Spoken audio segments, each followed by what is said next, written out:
Mbwa Bruna ambaye ndiye bi harusi na mwenye umri wa miaka 5 alifunga ndoa na barafu yake Louis mwenye umri wa miaka 2. Mbwa hawa wawili walikuwa wamevishwa mavazi maridadi kufanikisha sherehe muhimu na ya kipekee maishani mwao. Kijana Arthur mwenye umri wa miaka 9 alisema kuwa mbwa wake Louis anampenda sana mchumba wake Bruna. Kulingana na wenyewe, mbwa hawa walikuwa na uhusiano wa karibu kwa miezi 6 iliyopita, ndiposa wakaamua kuwafanya kufunga pingu za maisha.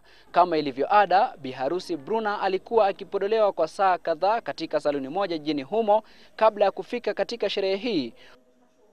Mwandalizi wa sherehe Marco Antonio alisema kuwa wamiliki wa mbwa walimtaka kuhatarishia ndoa kama hii baada ya kuishuhudia kwingineko.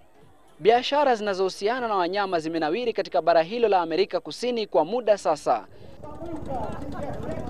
Haijabainika mbwa hao walielekea wapi kwa fungate.